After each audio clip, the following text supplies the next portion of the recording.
남 탓하지 않고 자기 스스로 책임지는 사람이 직급이 높은 사람이죠. 사원은 남 탓 가장 많이 하고 책임감이 낮은 수준의 단계니까 맨날 그만두잖아. 근데 임원은 어떤 단계죠?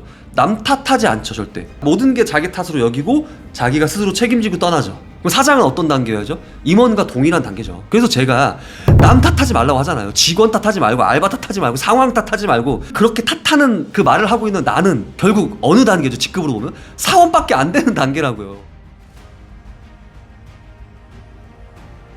멤버십 안내사항입니다. 다점포함TV 멤버십 회원이 되시려면 구독 후 옆에 가입 버튼을 눌러주세요. 멤버십 회원은 비공개 영상과 프리미엄 자료, 사업 고민 상담을 받아보실 수 있습니다. 자, 그 다음에 직원의 욕구에서 이 성장 욕구를 계속 얘기해 드릴게요. 20, 30대 직원의 경우에 주로 해당됩니다. 40대, 50대 분들의 직원한테는 그렇게 크게 해당되진 않습니다. 네, 그래서 20, 30대 직원분들이 주로 많은 분들은 요게 좀 해당이 될 거예요.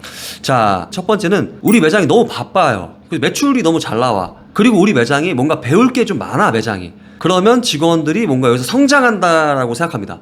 그래서 이 매장에 속해서 일하려고 해요. 마치 예전에 중식, 일식 이런 데 가서 제자들이 사부처럼 모시면서 이렇게 배우잖아요. 월급도 적으면서 버티는 이유가 뭐냐면 여기서 배울 게 있고 내가 전문가가 될 수 있어.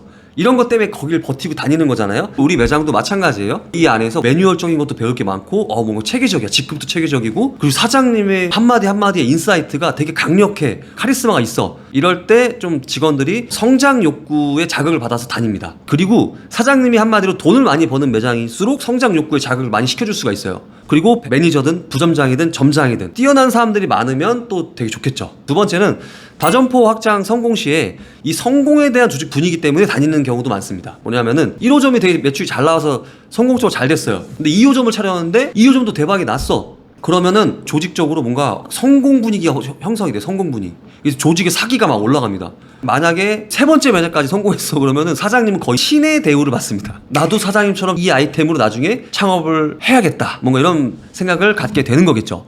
자, 세 번째는 프랜차이즈 비즈니스를 염두에 두고 있거나 하시는 분들은 성장 욕구를 자극시킬 수가 있고 그것들로 인해서 직원들을 장기적으로 다니게 할 수 있습니다. 무슨 말이냐면은 직영점을 막 1개, 2개 운영하다가 프랜차이즈 사업 넘어갔어요. 그럼 업무가 달라집니다. 그러니까 그동안 맨날 매장에서만 일했는데 본사에 와서 뭔가 슈퍼바이저라든지 오픈바이저라든지 기존의 직영점을 막 총괄 관리한다든가 뭔가 이런 새로운 업무를 하게 되는 거죠. 자, 그래서 제가 낙원갈비집이라는 프랜차이즈의 본사 대표로 전문 경영인을 제가 이제 한 거의 2년 조금 안 되게 했었거든요. 그때 제가 짰던 조직도입니다. 본부장도 있고 본부장 밑에 경영기획본부가 있고 이 경영기획본부에서는 재무를 봐야겠죠. 운영사업본부가 있고 이게 운영사업본부에서는 주로 우리 직영점을 방문을 하면서 관리하는 것들 그리고 오픈시켜주는 것들을 하게 되고요. 가맹영업본부는 또 따로 있습니다. 이제 영업만 하는 거예요. 영업만. 자, 그러면은 매장 직원의 동기부여 경로가 어떻게 되냐면은 사원, 주임, 매니저, 부점장, 점장까지 갔어. 점장까지 가면은 직영관리팀의 팀장으로 올 수가 있습니다. 또 점장 정도 한 친구들은 저희가 오픈바이저 업무가 있습니다. 이제 가맹점이 오픈하게 되면 오픈을 할 때 이제 필요한 인력들이 있어야 되거든요.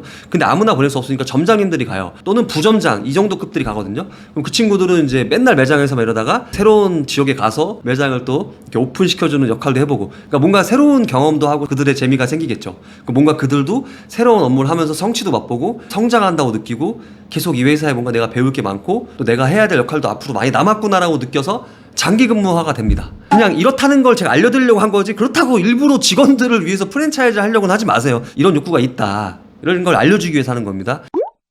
중요한 거는 내가 나를 먼저 잘 파악해야 됩니다. 나는 왜 사업했죠? 행복하기 위해서? 그럼 행복하려는데 왜 사업하죠? 사업을 안 해도 행복할 수 있잖아요. 돈 벌려고 사업했잖아요. 시간당 가장 높은 돈을 받을 수 있으니까 하는 거잖아요. 의사는 왜 의사가 되려고 하죠? 왜 공부를 막 12년씩 끈기 있게 열심히 하죠? 월급을 많이 주니까 의사 월급 한 1,000만 원 받잖아요. 의사 월급이 만약 300만 원이야. 그럼 의사 될까요? 안 되죠, 아무도. 우리 자본주의 사회에서의 좋은 직업이라는 건 그냥 돈을 많이 버는 거고, 돈을 많이 번다라는 개념은 그냥 내가 시간당 시급을 많이 받을 수 있다는 개념이겠죠. 그럼 직장인은 왜 직장을 다니죠? 똑같은 이유죠. 돈 벌려고. 그러면 우리 직원은 왜 다니고 있죠, 여기서? 돈 벌려고 다니는 거죠. 돈이란 욕구는 공통의 욕구면서 가장 첫 번째 욕구예요. 그리고 가장 강력한 욕구기도 합니다.